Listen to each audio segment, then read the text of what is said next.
Condo unit owner ka ba dito sa Pilipinas pero based abroad ka ngayon at nahihirapan kang hanapan na mag-furnish sa iyong unit, wala kang time, wala kang makontak, syempre, hassle din, no? So, meron kaming ino-offer na hassle-free services para sa iyong condo furnishing. So, kami na po ang bahala sa lahat.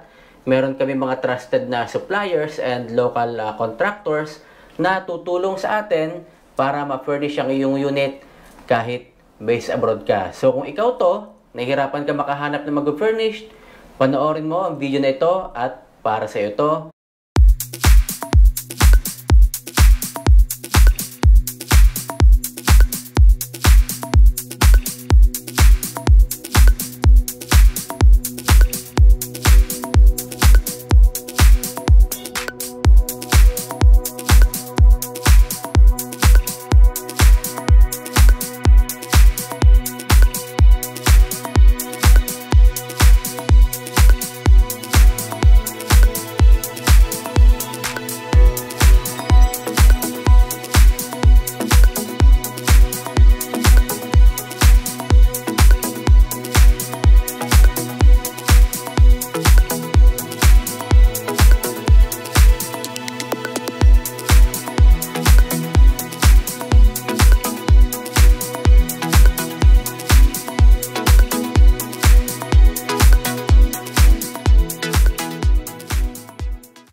Pasalamatan po muna natin si Ma'am Rosana from Canada. Ma'am, thank you so much dahil kami yung iyong napili para mag-furnish ng iyong unit dito sa Shore Tree Residences ng SM Development Corporation. So again, nandito na naman kami ni Mami para pakita sa inyo yung kabuuan nung natapos namin na bagong project dito sa Mall of Asia Complex. This one is a 26 square meters, 1 bedroom, family suite B. So, dito si Mami. Uunahin natin yung kitchen para mapakita namin po sa inyo yung buong unit.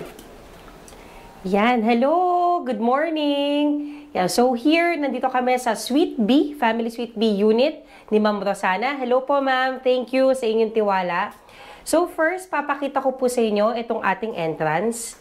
Eto, Daddy. Kung makikita mo, usually yung ginagawa namin is mababang surak. So, ang request ni Ma'am is mataas. And ito yung loob niya. Yan. So, may enough space siya para sa mga sapatos, slippers. Yan. This is actually closed surak.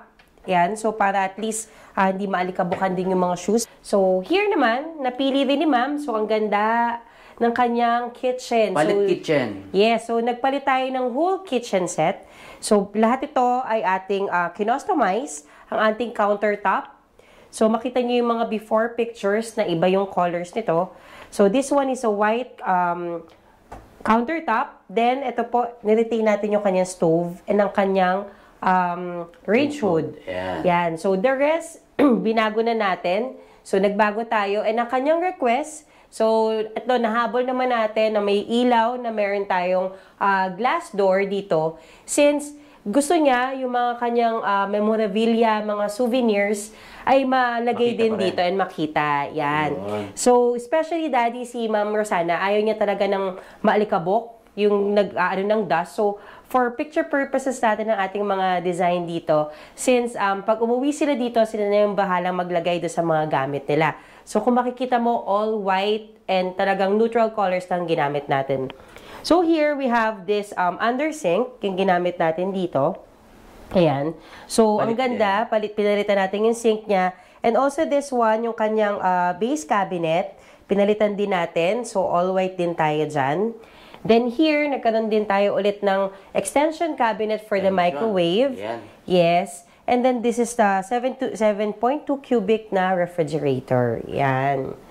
Then dito naman tayo sa toilet and bath. Yes. So itong toilet and bath ni Ma'am, yan.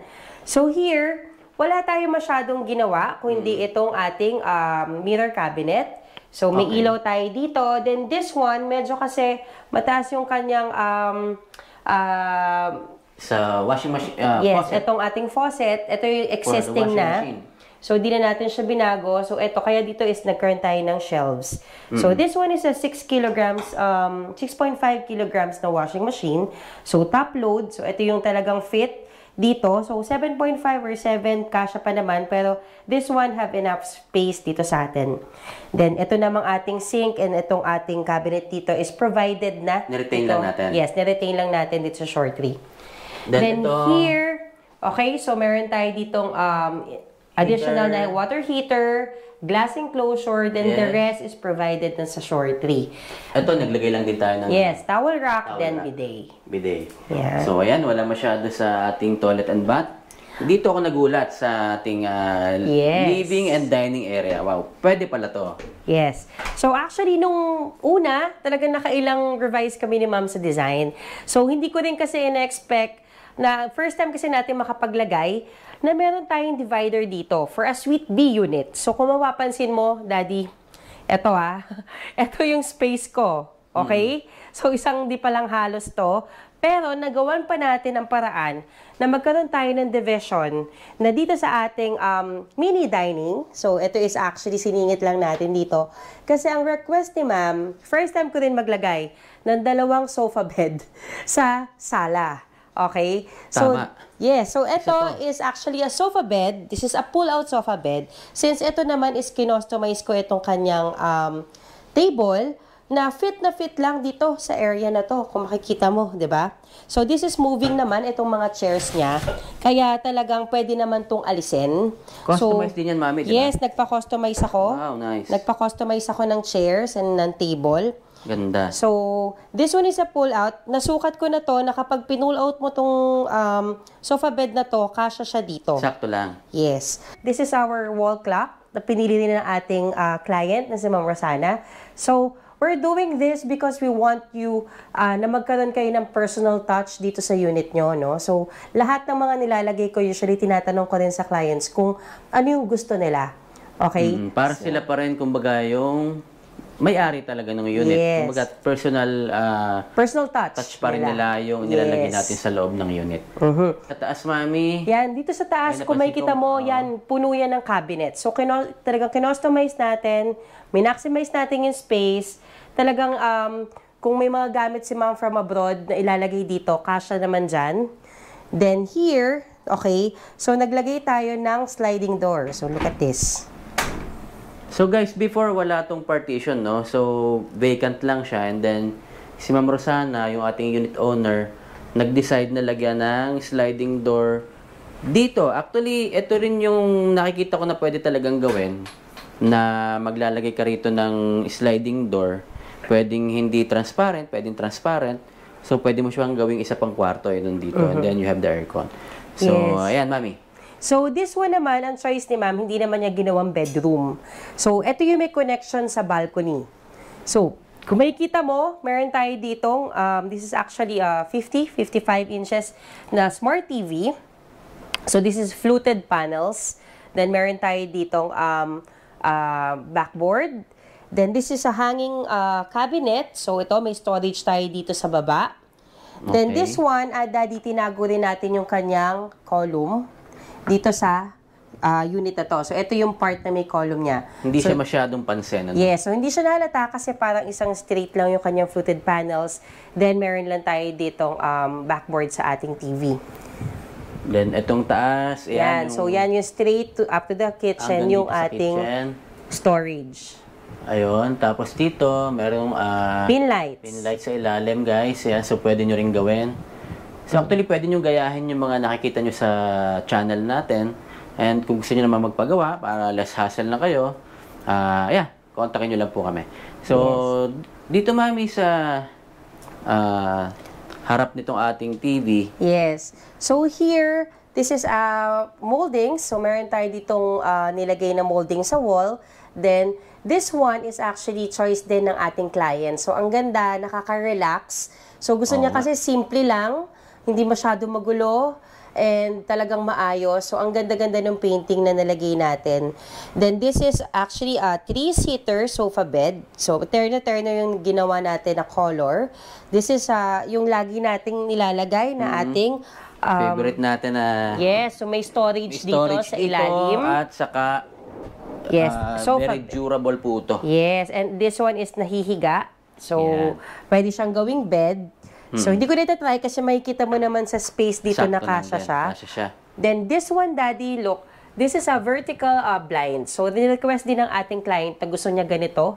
Yung kanyang maging, imbis na curtain, imbis na yung parang Venetian blinds and Korean blinds. So, ito yung gusto niya. Ganda rin, na, na blind. So, pagka ayaw mo naman ng ilaw, okay.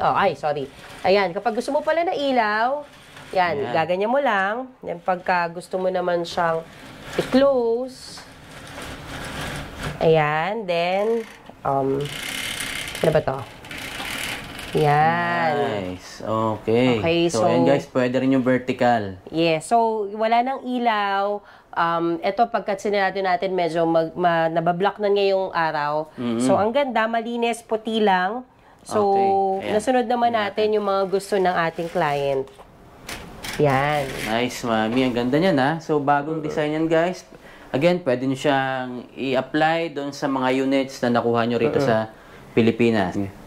Ayan, so here naman sa ating dining area, so makikita mo, Daddy, meron tayong moldings din dito. Doon naglagay tayo ng mirror. So, ang ganda. Ganda rin naman ang mirror sa ating dining, no? So, pwede tayong manalamin. And this one is kinostomize ko to. Saktong-sakto lang talaga sa space. So, ito. So, this one is customized chair and customized table. Kung makikita mo, this is for display purposes. So, kasya yung plato, baso, kutsara, and this. Galing kasi napagkasya, guys, yung may dining ka dito na table, tapos, yan, yung upuan mo, and then meron pa ditong sofa bed.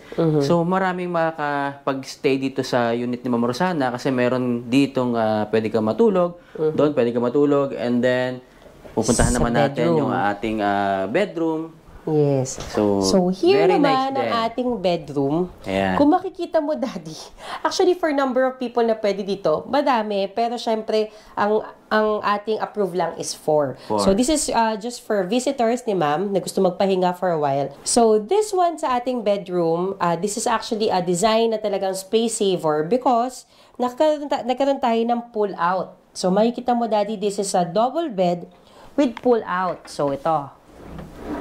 Yan. Okay. So, meron tayong pull-out dito. May bed pa rito sa ilalim. Yes, okay. Pwede pa siya. So, pero kailangan nyo muna, guys, sarado yung pinto bago nyo hilahin ito, yung pull-out natin dito. So, marami talaga makakapag-stay. Dalawa dito, merong isa pa dito sa baba. Yes. Yan. Sa labas, ang dami din. Yan. Kaya ang ginawa natin dito is hanging cabinet. So, yan. So, meron tayong mirror hanging cabinet dito. Para makapag-pull out ako. But still, we have a storage area dito. So, malapad po ito sa actual. So, kaya talagang makakapag-stock si Ma'am dito ng kanyang mga gamit.